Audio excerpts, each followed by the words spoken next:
Peace, motherfuckers. Black Power. So, a couple days ago, someone asked me, what can we do to overcome our obstacles and get these people's foot off our necks? And these are the type of conversations that I like to have. But I tend to contradict myself on that because I really don't like talking a lot. I know what needs to be done. I know how I move. I know what I'm trying to accomplish. And there's no place for me to tell someone else what they should do. But the truth of the matter is, there is a way that black people should be living. First things first, number one, economically, we need black homeowners, black stock owners, and black business owners. Those are the three cycles that we could break, that we could create, that will allow some economic relief for ourselves.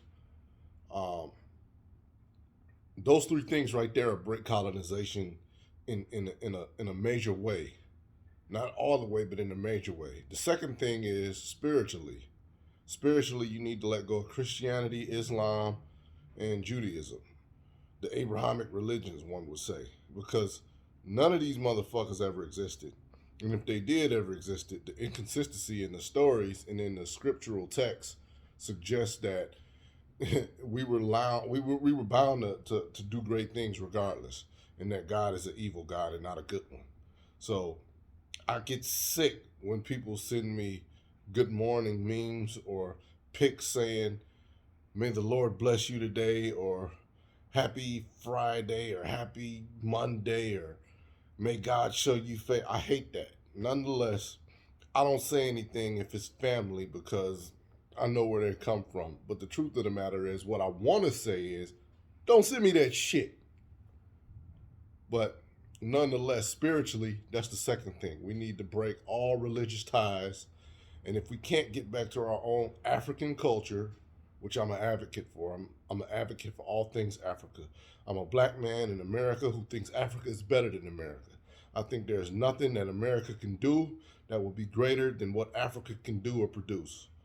I also believe that African people need to build and bridge gaps. These entertainers, the industry of entertainment is bullshit. It's cloak and dagger. It's mirrors and smoke. It's bullshit. These niggas whack. I ain't got no respect for them. If I see an entertainer in the street, I'm liable to just spit on his ass and start a fight with him. Real talk. But I wouldn't do it though. I'm just talking. At the end of the day, fuck them niggas. Uh, we need to get back to the community. And that includes, like I said, economically, that includes owning homes, being stock owners, and being business owners. It takes nothing to form an LLC, even if you're not going to be active in it. At least in the state of Michigan, if you form a company, the state, at least Lansing is the capital of Michigan. They give you 1 year to put your offices in place. And from my understanding, unless it's changed, all you need is a secretary and a president and a treasurer, or it may just be a secretary and a president. But nonetheless, you could just have friends on your business, even if you're not going to be active, just so you're in good standing. Then when a year or two rolls around and you still have a good standing business, you might be eligible for loans. You might be able to do something with a business name, you see?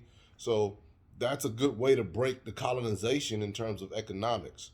Uh, the home ownership is a must because we've been redlined in the early 1900s and probably years before then as well. But nonetheless, and we're still getting redlined today. I'm actually living experience. I'm living proof of that through my experience. I tried to get a line of credit on my home, which is free and clear. The bank told me to produce tax returns because I'm self-employed, and it would have been different if I was just working for an auto company somewhere. I would have just showed them 2, 3 check stubs, and the nigga would have been straight. But they said 2 years worth of tax returns. I provided both years worth of tax returns, and they still found a reason to pass the buck and say schedules were missing from your tax returns, therefore you're not able to get this loan. And it was just redlining.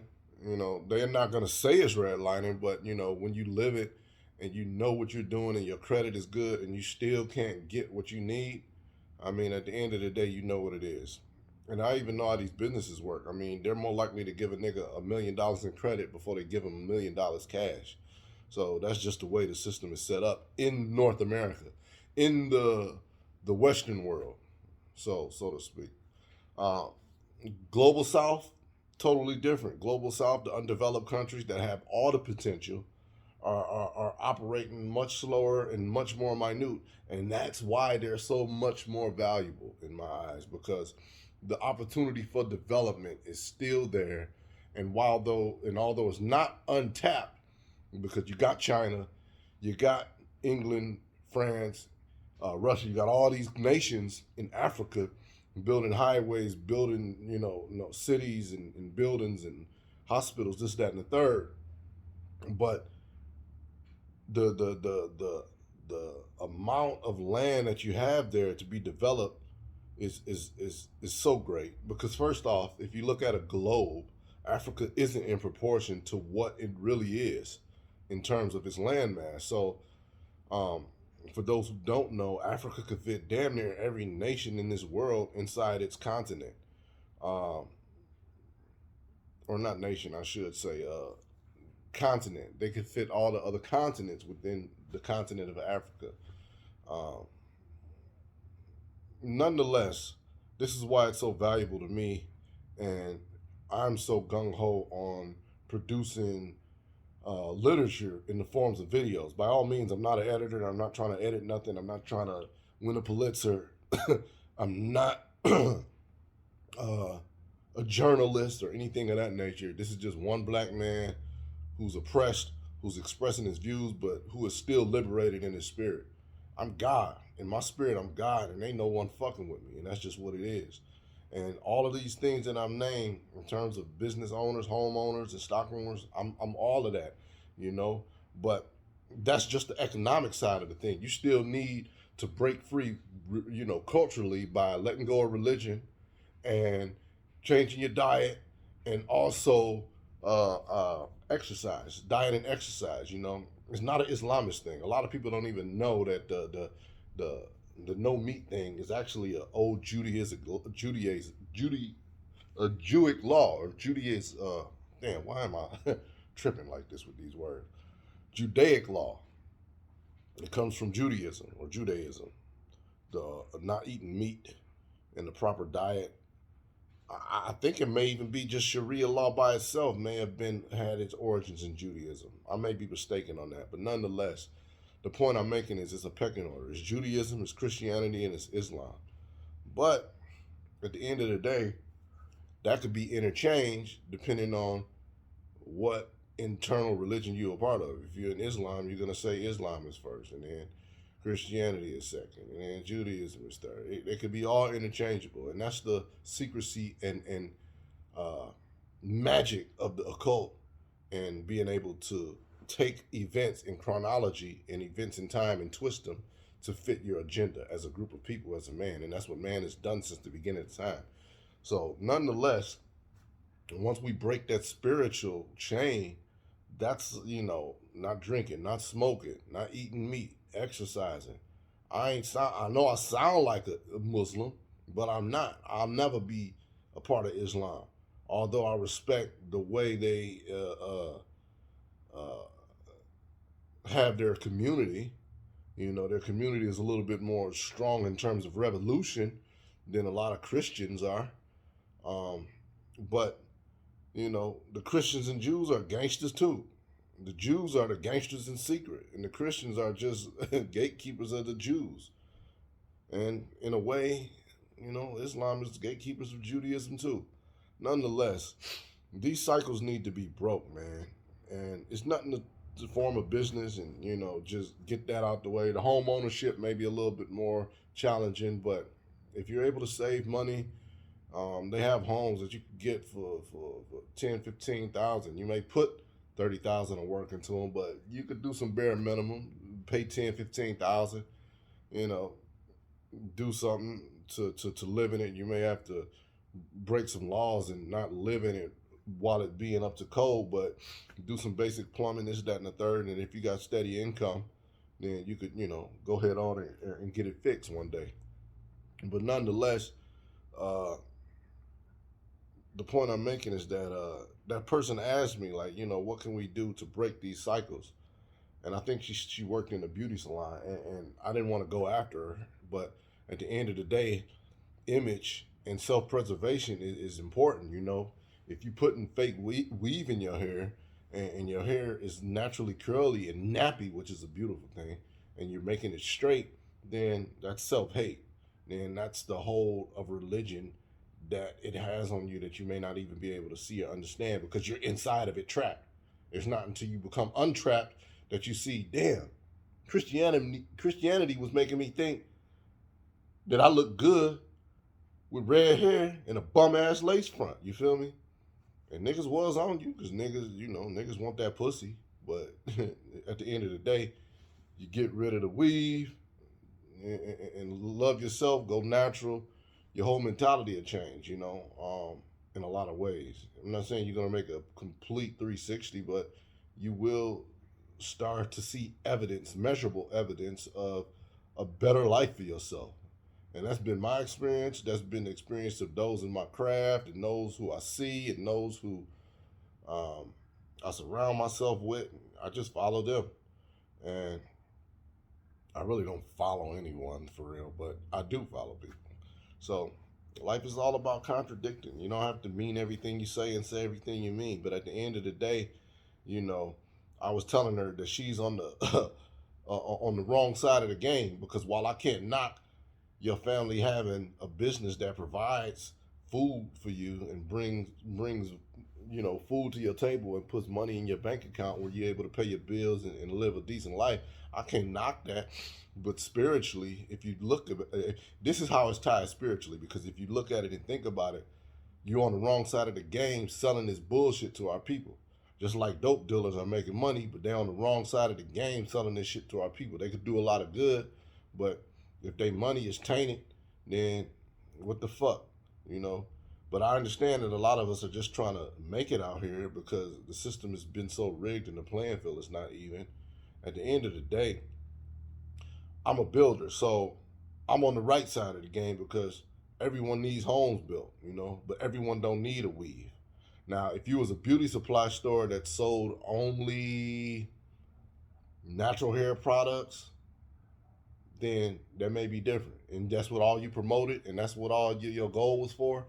Then maybe things would be different. But then again, you probably wouldn't be in business too long in this day and age. But at the end of the day, that would be an example of being on the right side of the game. I'm on the right side of the game because I could build a home from the ground up by myself with my bare hands. You know, from foundations to walls to roofs. I mean, excavating and pouring footers and rebarring the footer. I could do all of that, you know. I could operate heavy machinery. So that's something that people need. You know, am I going to be able to do that for myself with the capital that I have? No, but best believe it's private companies and private corporations that will gladly throw 100,000 or 100 million towards a for-profit corporation and say, build me 100 homes in this area, you know. But we need the manpower and capital. Just because you have the skill don't mean that you could actually apply it when you got these people's foot on your necks. And when I say people, I mean all of the races. It just is what it is. I ain't a racist. I don't have a choice to be racist. I don't even have the option to be racist. I'm self-defensive, and that's what people don't understand. You know, and black people should be self-defensive. If we love ourselves, if we stop putting and or learn to love ourselves and stop eating and putting all of these unnecessary and unnatural things on and in our body, then that's the second way that we could break colonization, you know, economically and spiritually. So those things kind of tie together. But spiritually goes with religion and the diet. So those are kind of hand in hand. So that's like a subcategory of spirituality is the diet and exercise and the self hate and being able to recognize that you know you don't need all this excess shit and that you got God in your own right. And the black woman is God. You know, we all know that. The people I mess with know that. I believe that, and I know that. You know, but at the end of the day, um, that's just my little 2 cents. I'm gonna keep dropping some of these videos here and there. I found it necessary to do this. I was actually watching a video, some lady channel. She's a She Islamist, and Fatima Odyssey. I don't know. She says she's like 38 with no kids, and she got all of these views and likes, and she goes on these rants, and they're not even really rants. She's just really expressing herself. But she made some good points. I hope I'm saying her name right. I ain't thinking about the actual channel right now because I only saw her once or twice, and it was just a few days ago. So I hope it's Fatima Odyssey, but she's actually cool. Um, I don't like all the crying and complaining and all the emotional stuff because I'm a guy, of course, but I have to learn how to deal with that because I actually relate because I'm 39, about to be 40, and I'm not married or have any children. I'm just winning with my business, and I'm able to keep a roof over my head. My home's paid for, my truck is paid for, type shit. And, but when it comes to the family side of the game, that nigga failing. Fail. But and it's not to say it's too late. I always could pass and get a wife one day. But until then, I just browsed and I came across her channel, and she was saying how it's actually time to start documenting our lives because we need to have our form of existence in one way or the other. And she didn't say that verbatim, but she definitely said it's time for us to start documenting our lives and speaking out, letting be known where we stand in terms of certain things and issues. And it just resonated with me a couple days ago when I watched it for some reason, more so than others. And I thought it was cool. And actually, another brother I followed was General Sarah Seti, man. He said the same thing. It's time for these brothers to start stepping up and letting people know where the fuck they stand. And I mean, I always been on this, but it was on a one-to-one basis. It was on an individual basis. You walk down my street, you got something to say to me, I might start a conversation with you like, hey, look, Black Power, this is what this is. Give up that religion and fuck with your community. But it was never putting it out on air or on wavelength, to have an unnecessary target on your back. But at this point in life, it's like you got to do what you got to do because we out here trying to win. And until I get back to Africa, until I'm able to go back there and build homes new from the ground up and work with my brothers and sisters over there, man, fuck this country. And that's what I'll be standing for. So, boom, that's my declaration. That's me here saying that I ain't with this shit. Um, and we'll get back with you soon. Uh, what else? No, that's it. Black Power, goddammit.